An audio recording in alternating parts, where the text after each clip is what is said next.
हळद रुसली कुंकू हसले या मालिकेच्या पुढील काही येणाऱ्या भागात त्याचबरोबर इंटरेस्टिंग अपडेट आपण आपल्या आजच्या या व्हिडिओमध्ये जाणून घेणार आहोत. चला तर मग मित्रांनो, अजिबात वेळ वाया न घालवता सुरुवात करूया आपल्या आजच्या या व्हिडिओला. तर आता आपण पाहिलं आहे की दुष्यंत आणि कृष्णा हे दोघंही देवाला जाब विचारण्यासाठी आलेले असतात आणि विचारतही असतात. इतक्यात देव मात्र काही बोलणार नाही हे त्यांना माहीत असतं. दोघंही म्हणतात, तू शेवटी दगडाचा आहेस, तुझ्या तोंडून शब्द कसा फुटणार, आणि मग ते तिकडनं जायला लागतात. इतक्यात चुकून जात असताना तिथे एक बाई मध्ये येतात आणि त्यांचा धक्का कृष्णा आणि दुष्यंतला लागतो आणि त्यांच्याच हातातून आता ती हळद खाली सांडते. आता हळद उधळली जाते वरती आणि ती कृष्णा आणि दुष्यंतच्या अंगावरती पडते. दुष्यंत आणि कृष्णा हे एकमेकाकडे बघायला लागतात की त्यांना प्रश्न पडतो की आजही आपण समोरासमोर कसे काय आलो. त्याबरोबर लगेचच आता इथे गावकरी म्हणायला लागतात की चमत्कार झाला, कृष्णा आणि दुष्यंतला देवी आईनं स्वतः निवडले. आता तुम्ही दोघांनी एकत्र ह्या पूर्ण मंदिरात दिवे लावायचे. दुष्यंत आणि कृष्णा पहिले तर या गोष्टीसाठी स्पष्टपणे नकार देतात, पण गावातली लोक त्यांना फार जबरदस्ती करतात आणि म्हणतात की नाही, तुम्हाला हे करावंच लागेल. मग दोघांचाही नाईलाज होतो आणि दोघंही तयार होतात. कृष्णा आणि दुष्यंत हे दोघं दिवे जाळत असताना आता कृष्णाला थोडं भासतं. मग दुष्यंत तिच्या हाताला फुकत असतो. आता त्यांचा हात हा बांधलेला असतो. त्यांना दोघांनाही एकच हाताने दिवे लावायचे असतात. दोघं अगदी एकमेकाच्या नजरेत हरवून गेलेले असतात काम करताना. तर दुसरीकडे आपण पाहतो की आता इथे देविकांतने तर स्पष्टपणे सांगितलेलं आहे की मी त्या पोरीबरोबर फक्त वासनेचा खेळ खेळू शकतो काकासाहेब, तिच्याबरोबर संसार मी नाही करू शकत. इलेक्शन झालं की आम्ही तिला घराबाहेर काढू. मग आता इथे त्यांनी ठरवलं आहे की काहीही झालं तरी कृष्णा ह्या घराच्या बाहेर जाता कामा नये. कृष्णा ज्यावेळेस या घरात राहील तेव्हाच तर ती बाळजाबाईंना धडा शिकवू शकेल. आणि जर तिने जयकांतबरोबर लग्न केलं तर कितीही झालं तरी ती पुतण्याची सून, त्यामुळे बाळजाबाईंवर ती जास्त काही दबाव आणू शकणार नाही. जर ती त्यांच्या सख्या पोराची बायको असेल तर मात्र गंमत जरा वेगळीच येईल. आणि दुष्यंतवरती आमचा एवढा विश्वास आहे का दुष्यंत कुठल्या बी पोरीचा वापर करून घेणार नाही. जर कृष्णाची जबाबदारी दुष्यंतवरती आली तर दुष्यंत नक्कीच ती चोख पार पाडेल. मग आता मला काहीतरी असा डाव रचावा लागेल का ज्यामध्ये कृष्णा आणि ह्या फालतू देविकांचं नाही तर कृष्णा आणि माझ्या दुष्यंतचं लग्न होईल. एकदा का दुष्यंतबरोबर कृष्णाचं लगीन झालं आणि ती या घराचं मापटं ओलांडून आली की मग बाळजाबाईंची उतरता काळा सुरू होईल आणि ह्या गावच्या प्रगतीची वेळ येईल. पर मग त्यासाठी मला काहीतरी करावंच लागेल असा विचार करून ते त्यांचा मोबाईल उचलतात आणि त्यांच्या काही जिगरी यारांना फोन करून सांगतात, हे बघा, आज मला तुमची गरज आहे म्हणून तुम्हासनी फोन केलं. इतक्या वर्षात कधी बी तुमच्याकडनं कोणतं बी काम करायला मदत मागितली नव्हती, पण आज गरज आहे म्हणून मागायलो. आणि मग ते त्यांना सांगतात का माझा भाचा जयकांत याला उद्या उचलायचा आहे. त्याबरोबर त्यांना सगळ्या लोकांना प्रश्न पडतो. तर त्यांना आता ते सांगतात, मी तुम्हाला समजानंतर नीट समजावून सांगतो. तर दुसरीकडं कृष्णाच्या उष्टी हळदीची येळ झालेली असते. कृष्णा हळदीच्या पाटावर बसायला तयार नसते, ती रडत बसलेली असते. इतक्यात तिथं लगेचच सावित्री येतं आणि म्हणते, काय चाललंय तुझं, कशाला रडतेस, नाटक करतेस. त्याबरोबर कृष्णा म्हणते, आहे मी नाटक नाही करत आहे, मला नाही करायचं गो हे लगीन, खरंच नको ना जबरदस्ती करू मला, का जबरदस्ती करतेस. त्याबरोबर लगेचच आता तिला सावित्री म्हणायला लागते, हे बघ, तू जास्त नाटक करतेस आता हे, आणि लग्न करायचं नाही म्हणजे काय, आधी कोणी वर तोंड करून हो म्हणायला सांगितलं होतं, इज्जतीचा पंचनामा काय आम्ही भरवायला लावला होता. आता गुपचूप लग्नसुद्धा करावं लागणार, कारण ह्या लग्नानंतर फक्त तुझ्याच भाग्याचं भाग्योदय नाही तर आमच्याही भाग्याचं भाग्योदय होणार आहे. आपलं समजा कर्ज बी माफ होणार आहे, समजलं तुला.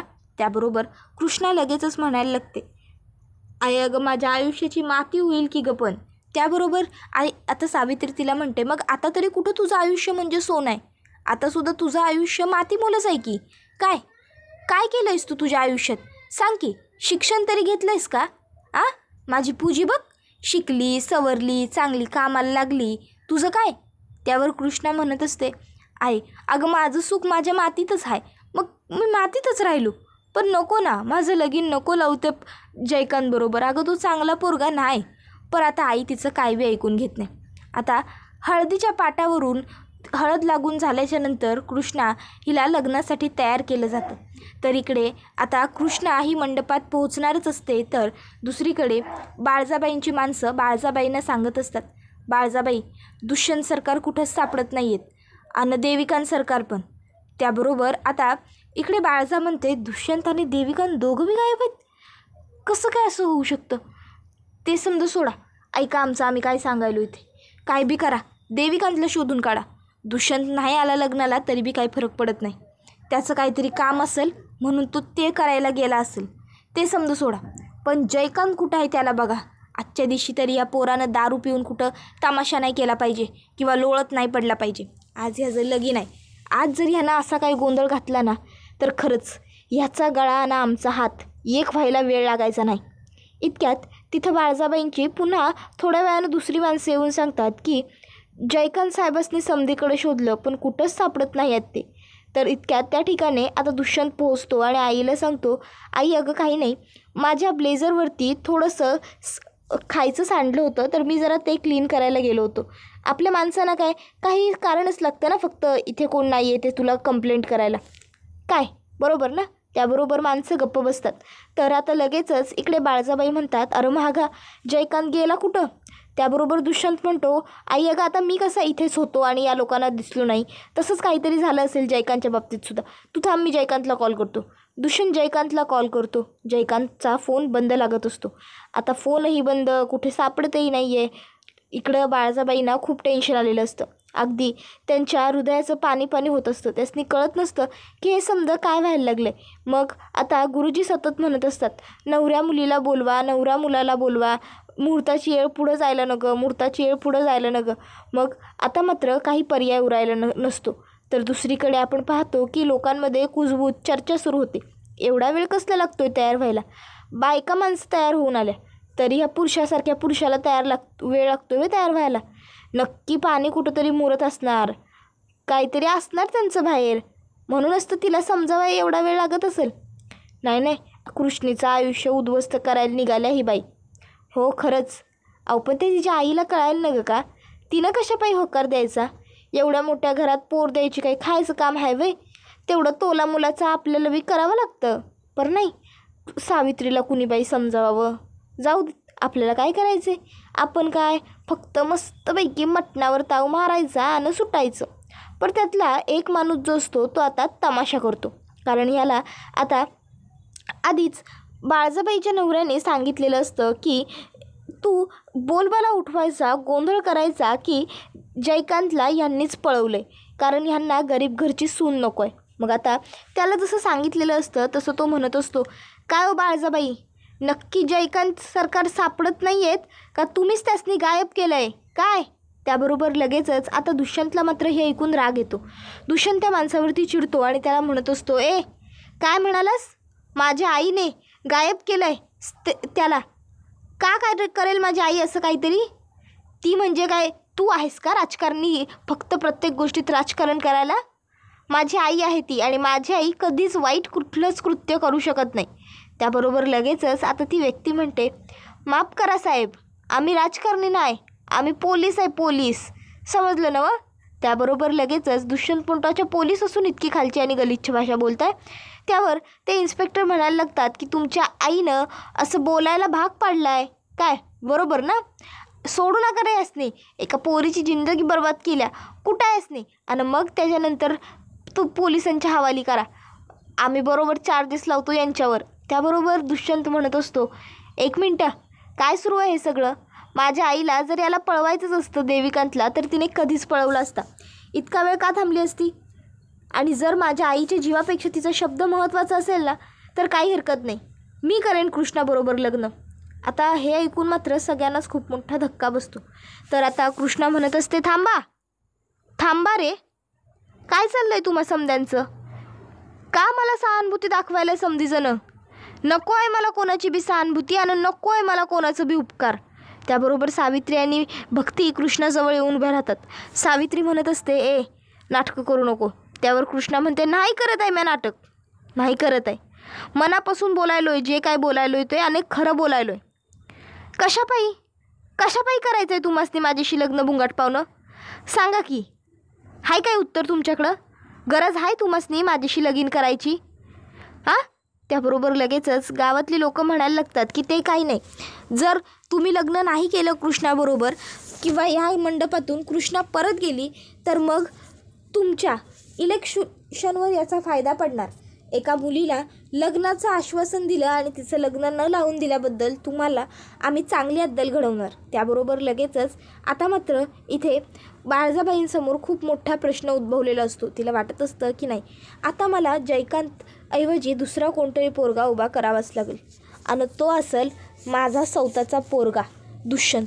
एकदा का इलेक्शन झालं का मग मी या पोरीला घराबाहेर काढणार म्हणजे काढणार, असं इथं ताबडतोब मनात ठरवून घेतात.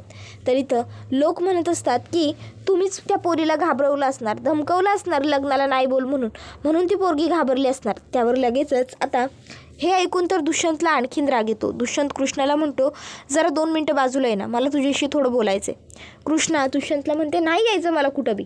दुष्यंत तिला म्हणतो 2 मिनटं चल, आणि कृष्णाच्या हाताला पकडून तो कृष्णाला बाहेर घेऊन येतो आणि म्हणत असतो, हे बघ कृष्णा, इथे आता जे काही घडलं आहे किंवा जे काही घडतं आहे त्याचं तुला खरोखर खूप मनस्ताप होतो आहे.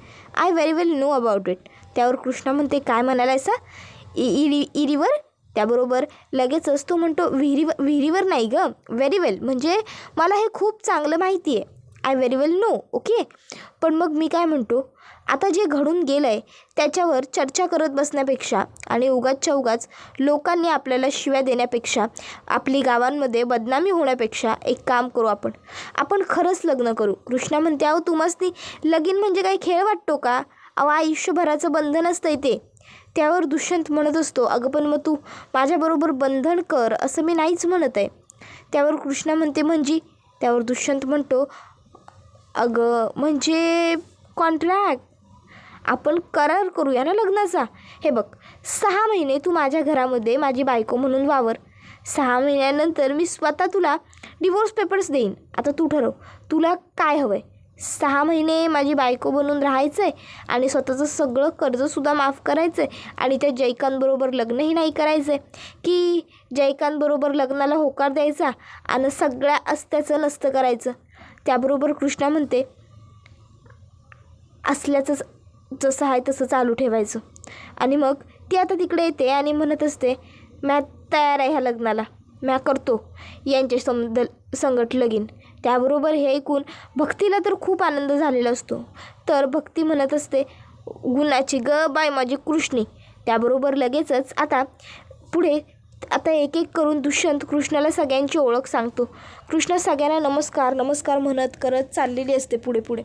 मग आता गुरुजी हे म्हणतात, चला आता लग्नाच्या विधीचा वेळ सुरू झालेला आहे, आपण विधीला सुरुवात करू. मग सगळ्यात पहिला विधी होतो तो म्हणजे मंगळसूत्र घालण्याचा विधी. त्यानंतर दुसरा विधी गुरुजी घेतात तो म्हणजे सप्तपदींचा विधी. मग कानपिळीच्या विधीच्या वेळेस तिथं कोणीच उपस्थित नसतं. मग बंट्या पुढं होतो आणि म्हणतो, म्या पिळणार दाजीचा कान. ओ दाजी, सांभाळून ठेवा का आमच्या बहिणीला, उगाच तुम्ही तुमच्या मापाऊ शर्ट घेऊ नका. त्याबरोबर हे ऐकून मात्र सगळेजण त्याच्याकडे बघायलाच लागतात, कारण थोडक्यात त्याने आता गंमत केलेली असते. मग बाळजाबाई मात्र इथे मनातल्या मनात आता जयकांतच्या नावानं शिव्या घालत असतात. त्या म्हणत असतात की, जयकांत कुठं उलटलास तू? तुला कधीपासून मी फोन करते, मेसेज करते, तुला रिप्लाय देता येत नाही का? फोन उचलता येत नाही? अरे आज तुझं लगीन होतं, तू विसरलास वय? कुठं आहेस कुठं तू? तुझ्यामुळं इथं किती मोठा प्रॉब्लेम झाला आहे, तुला ठाव आहे का? चल लवकरच्या लवकर घरला ये. त्याबरोबर आता जयकांत हा म्हणत असतो, काकीसाहेब अहो मला कळलंच नाही, कुणीतरी मला किडनॅप केलं होतं आणि आता अचानक आणून मला इथं मध्येच रस्त्याच्या सोडलं आहे, मी कुठं आहे ते मला कळना झालं आहे. त्यावर आता लगेचच ती म्हणते, दारूची नशा उतरली, शुद्धीत आलास ना की बरोबर कळलं तुला तू कुठं आहेस ते, समजलं ना? तोवर तुला काय बी कळायचं नाही. तर इथं आता गुरुजींनी सगळे विधी लग्नाचे पूर्ण झाल्यानंतर म्हणतात की चला आजचे लग्नाचे सगळे विधी हे पूर्ण झालेले आहेत, त्यामुळे आतापासून तुम्ही दोघं पती पत्नी म्हणून राहणार आहात.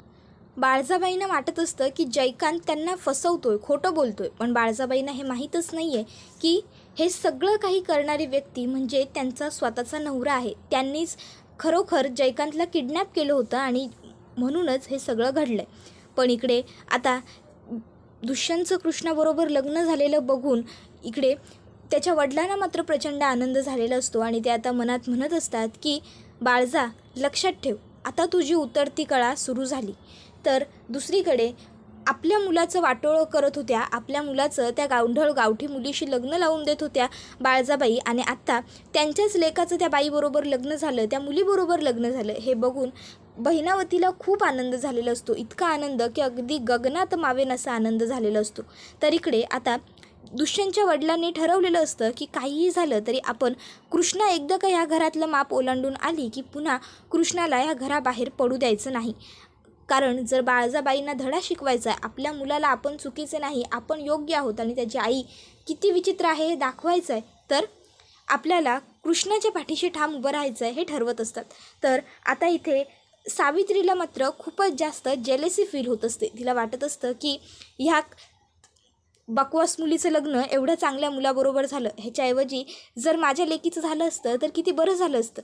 कुठं मेला उलटला तो जयकांत काय माहिती. आता मनातल्या मनात ती किती पण शिव्या घालत असली तर तोंडावर तर तिला ती गोष्ट दाखवता येत नसते. तोंडावरती तर ती किती खुश आहे कृष्णाच्या लग्नात हेच तिला दाखवावं लागत असतं लोकांच्या समोर. तर आता इथे भक्ती मात्र खूप खुश असते. भक्तीला वाटत असतं की जरी आज कृष्णा खुश नसली तरी दुष्यंत सरकार चांगले, ते कृष्णाला माझ्या चांगलं सांभाळतील, तिला कधी त्रास देणार नाही. त्याबरोबर हा व्हिडिओ इथेच संपतो. व्हिडिओ आवडला तर व्हिडिओला लाईक करा, चॅनलला सबस्क्राईब करा आणि बेल आयकॉन आठवणीने प्रेस करा. धन्यवाद.